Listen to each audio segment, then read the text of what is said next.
तेरा दीदा माया मैनू तेरा आसरा ओ मेरे मालिका शुक्र बतावा हर पल मैं तेरा मेरे मालिका शुक्र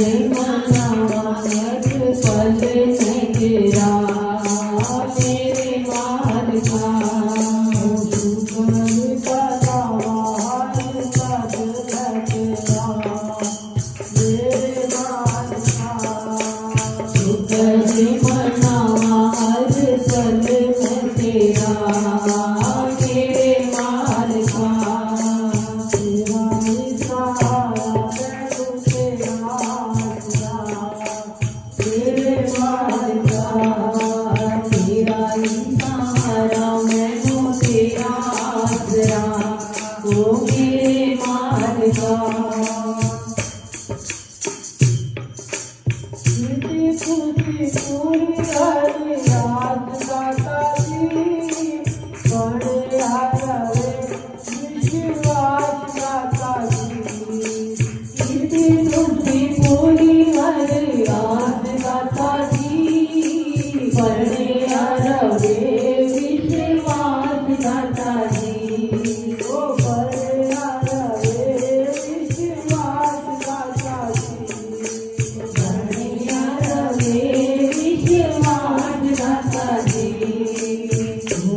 मेरे मालिका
सिफता में करेगी फिरा तू मेरे मालिका सच सच सिफता में करेगी फिरा तू मेरे मालिका सच सच सिफता में करेगी फिरा मेरे मालिका तेरा इशारा मैं तेरा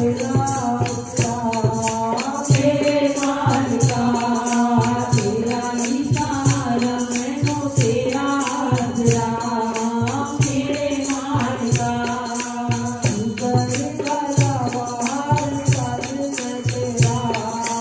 तेरे मालिका तू करे मनावा हर पल में तेरा मेरे मालिका तू करे मनावा हर पल में तेरा मेरे मालिका वो तेरा ही सहारा मैं तेरा आसरा मेरे मालिका।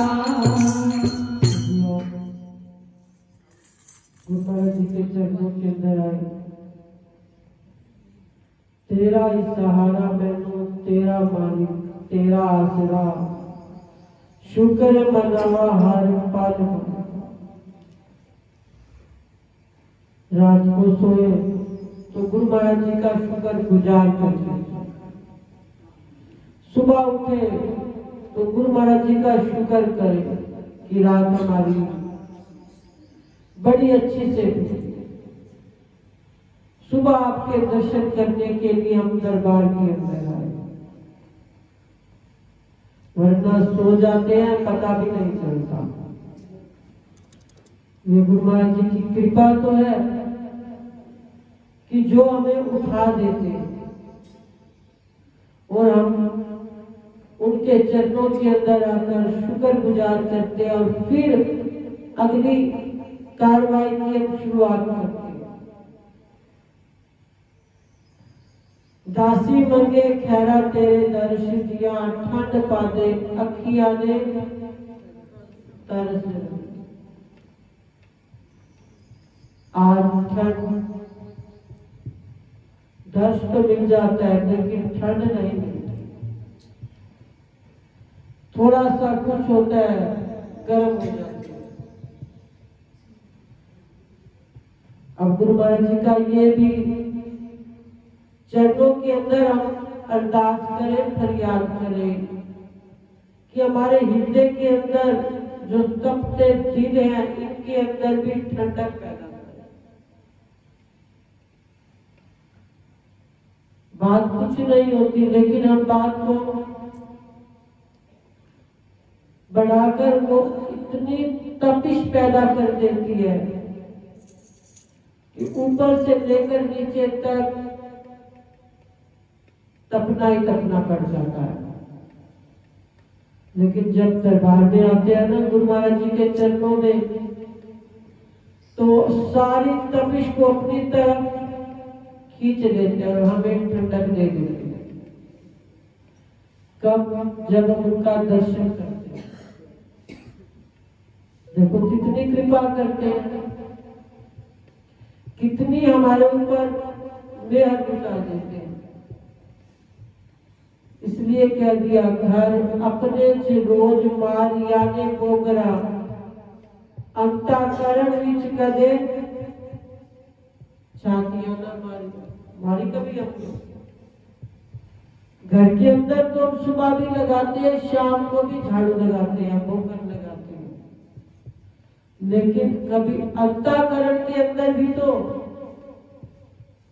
तभी गुरु महाराज जी ने ये अंताकरण को झाड़ू लगवाने के लिए एक सबब एक रास्ता हमें दिखा देते हैं कि हम किसी ना किसी तरह से सत्संग में आकर अपने आप को अंतःकरण को साफ कर और जो कर लेता है वो जीवन के अंदर आनंद पा जाता है जो नहीं करता वो जीवन के अंदर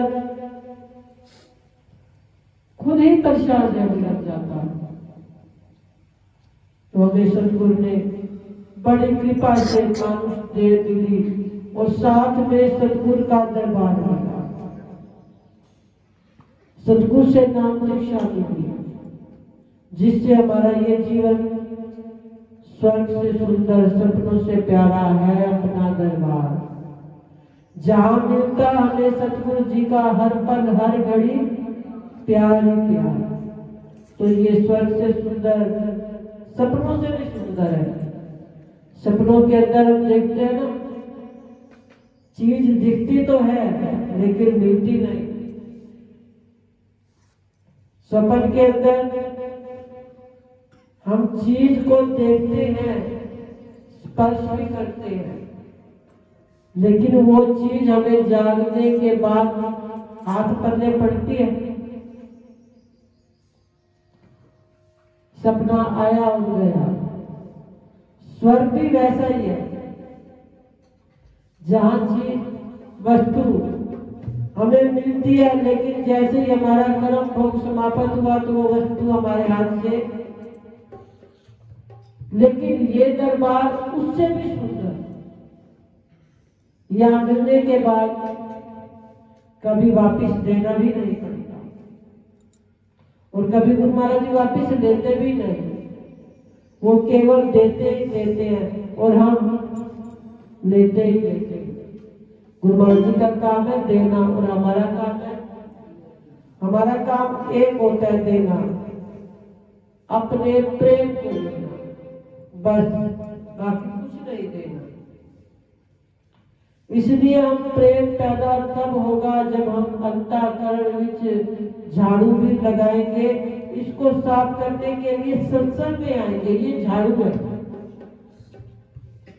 ये दिन प्रतिदिन लगती रहेगी ना तो साफ रहेगा, ना लगेगी तो मैला हो जाएगा। एक बार एक कबूतर और कबूतरी का जोड़ा था। अब कबूतर और कबूतरी घोंसले के अंदर रहते थे, एक वृक्ष के ऊपर। अब रहते रहते उन्हें कई समय बीत गया, तो उनको अपने घोंसले में से बदबू आने लगी। काफी समय से रह रहे थे, लेकिन बदबू आई। उन्होंने उस घोंसले को छोड़ा, दूसरे किसी वृक्ष पर गए, वहां घोंसला बनाया। घोंसला बनाया, वहां रहने लगे, लेकिन वहां भी क्या था? बदबू ही बदबू थी। अब उन्होंने उस घोंसले को भी छोड़ दिया। अब उन्होंने तीसरा घोंसला बनाया, तीसरे घोंसले में गए, वहां रहने लगे, लेकिन वहां भी बदबू जा नहीं रही। अब उन्होंने कहा हम अपनी बात किसके आगे रखें? तो उनके एक बुजुर्ग कबूतर जी थे, उनके पास गए, कहने लगे दादाजी, जहां हम रहते हैं ना, उस घोंसले के अंदर बदबू बन जाती है। जब भी नया बनाते हैं तो उसके अंदर बदबू जाती ही नहीं। नए घोंसले में भी बदबू और पुराने में भी बदबू। वो कहने लगे अच्छा चलो मैं देखता हूं, तुम्हारे साथ चलता हूं। अब वो उनके साथ उनके घोंसले में आए, देखा घोंसला तो साफ था। कहने लगे घोंसला तो साफ है, इसके अंदर बदबू नहीं। अब उन्होंने उनके शरीर को देखा तो शरीर बदबू से भरे हुए थे। शरीर के अंदर क्या था? कभी उसको नहलाया नहीं, कभी उसको साफ नहीं किया। देखा आपने कभी कबूतर को, चिड़िया को, जब वो पानी के पास होते हैं तो अपने पंखों से अपने शरीर को साफ करते रहते हैं। कितनी प्रभु ने उनको भी सोच अच्छी दी कि तुम भी अपने शरीर को साफ रखा करो। अब तुम अपने घोंसले को तो बदलते हो, लेकिन कभी अपने शरीर को साफ करने के लिए कोशिश ना की।